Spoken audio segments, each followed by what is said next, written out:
My name is Isabelle Schemper, and I was the intern at Bull Farm and Auto, which they own the Napa store down on 3rd Street. And this is what I learned over the summer while working at an auto parts store when I know absolutely nothing about cars. So, presentation. Let's get to know each other a little bit.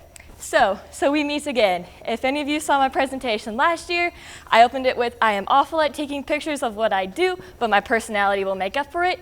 I got better at taking pictures, and so hopefully my personality will make up for it. I am a sophomore at Fort Hays State University, and I'm majoring in agriculture education there. So I'd really love to come back to the area and be an ag teacher. I graduated from Northern Valley High School. I'm the oldest of 5 children, and grew up on the family farm, was kind of involved, but not seriously all the time. This is my 2nd year as a Nex-Gen intern. Last year I worked for NWKLS in Norton. How did I end up here?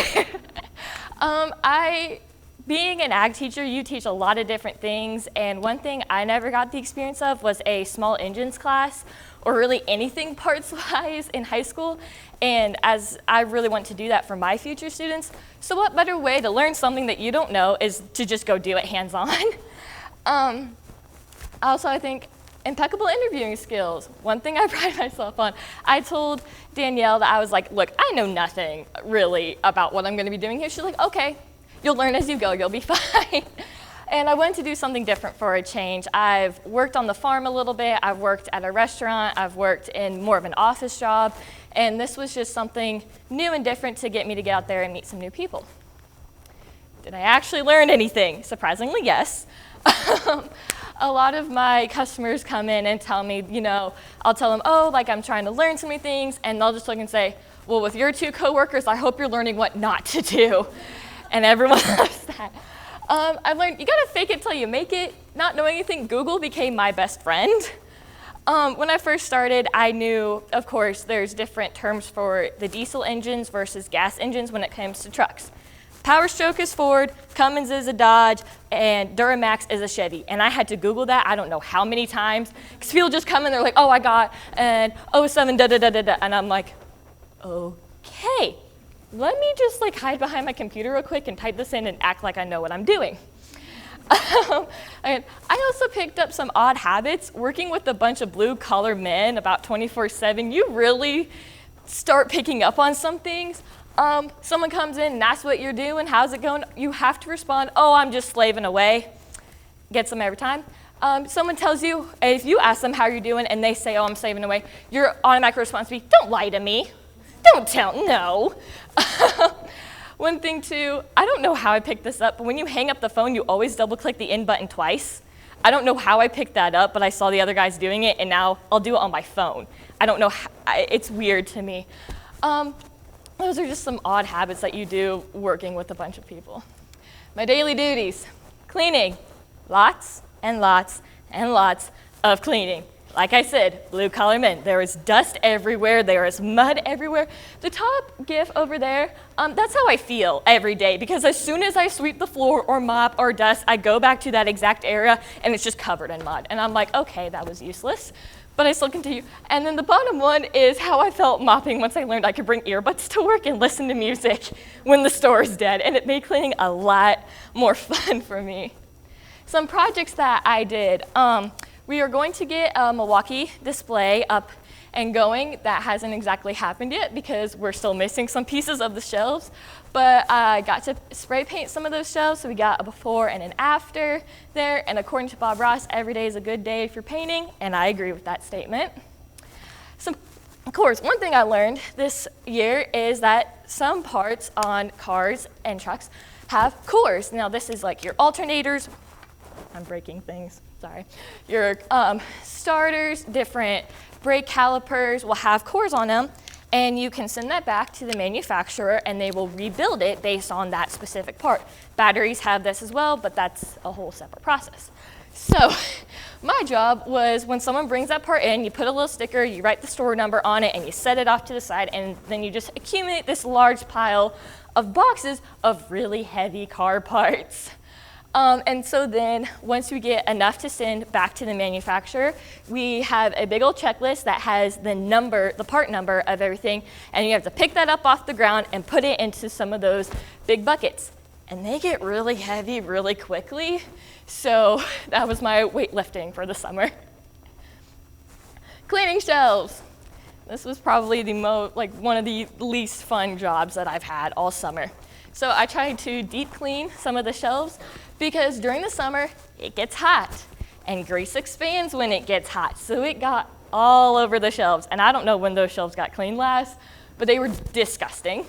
So one day, the store was dead, and I'm like, you know what? I'll just clean the shelves. So I took every grease container off the shelf, wiped them down individually, took off the rack from the shelf, which was like zip tied to the back, so that was a fun experience to figure out how to get in there.